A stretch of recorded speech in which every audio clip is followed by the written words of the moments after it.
Drop it.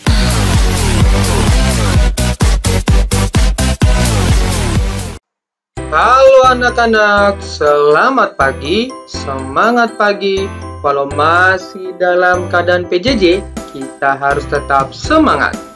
Nah, pada video kali ini kita akan belajar terkait dengan tema 2, subtema 2 dengan muatan bahasa Indonesia. Nah, di video kali ini, yuk kita belajar terkait dengan mengelompokkan informasi berdasarkan teks. Nah, anak-anak perlu diketahui bahwa informasi yang terdapat dalam buku ternyata dapat diuraikan loh secara lebih detail ke dalam beberapa jenis informasi yang akan ditanyakan. Nah, sebelum kita mengulik lebih dalam, kita harus mengetahui apa saja ya unsur-unsur kata tanya. Nah, di sini tertera ada 1, 2, 3, 4, 5, 6, 7 unsur kata tanya. Mulai dari apa, di mana, kapan, siapa, mengapa, bagaimana, dan berapa.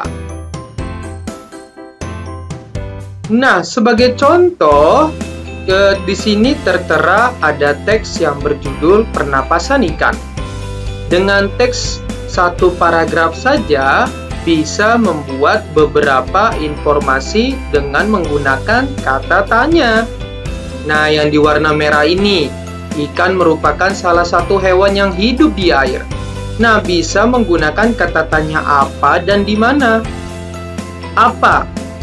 Kita coba contoh sama-sama ya. Jikalau menggunakan kata apa, hewan apakah yang hidup di air? Jawabannya, ikan.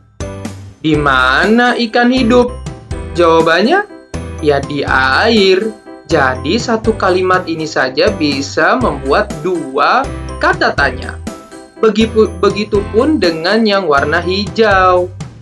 Bisa menggunakan kata tanya apa dan bagaimana. Dan yang coklat bisa menggunakan kata tanya apa, di mana, kapan, dan bagaimana. Nah, coba anak-anak contohkan satu saja dari satu paragraf ini. Apakah kamu bisa membuat kata tanya? Nah, ingat anak-anak bahwa dengan kata tanya tersebut bisa loh kita menuliskan daftar pertanyaan-pertanyaan dari informasi teks yang kita baca. Nah, seperti yang ada teks berikut ini, ya, terkait dengan bronkitis. Nah, dengan teks satu paragraf ini, bisa loh dibuat menjadi beberapa pertanyaan, tentunya dengan kata tanya. Yuk kita coba lihat. Nah, yang pertama, apakah yang dimaksud dengan penyakit bronkitis? Nah, ini dia jawabannya, ada di dalam teks. Yang kedua, apakah penyebab penyakit bronkitis? Nah, jawabannya juga ada di dalam teks. Ketiga, apa saja gejala-gejala penyakit bronkitis?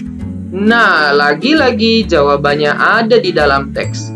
Jadi, kalau kamu ingin membuat kata tanya dari teks, ingat jawabannya itu harus ada loh ya di dalam teks. Nah, selain itu, informasi teks tersebut bisa juga ditemukan dalam peta pikiran.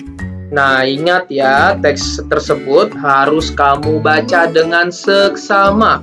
Harus kamu baca betul-betul agar semakin terlatih keterampilanmu dalam membaca dan menemukan informasi secara cepat dan juga tepat. Karena kenapa? Karena sebelum kamu membuat sebuah kalimat tanya, tentulah ada 4 langkah-langkah yang harus kamu lalui. Yang pertama, seperti biasa, kamu harus baca dengan seksama teks tersebut. Lalu, kamu buat daftar pertanyaan sebanyak-banyaknya dengan 7 unsur kata tanya. Ingat, setelah kamu membuat pertanyaannya, kamu cari jawaban dari pertanyaan yang dibuat. Nah, jawabannya itu tentulah ada di dalam teks yang awalnya kamu baca. Nah, terakhir kamu rangkai deh jawaban-jawaban tersebut ke dalam satu paragraf singkat, sehingga menjadi informasi yang bisa dibaca oleh kamu dan juga teman-teman kamu. Nah, sehingga informasi yang kamu buat itu tentulah dapat bermanfaat oleh orang-orang. Nah, ingat nih, cara mendapatkan informasi dari teks ya, jangan lupa. Ingat baik-baik, bacalah teks dengan sesama. Ya, ingat baik-baik, baca teksnya. Lalu buat pertanyaannya dengan kata tanya apa, di mana, kapan, siapa, mengapa, bagaimana, dan lain sebagainya. Sehingga kalau kamu membaca sebuah teks, bisa loh kamu temukan informasi-informasi dalam teks dengan 7 unsur kalimatannya. Nah, bagaimana anak-anak? Bermanfaat bukan?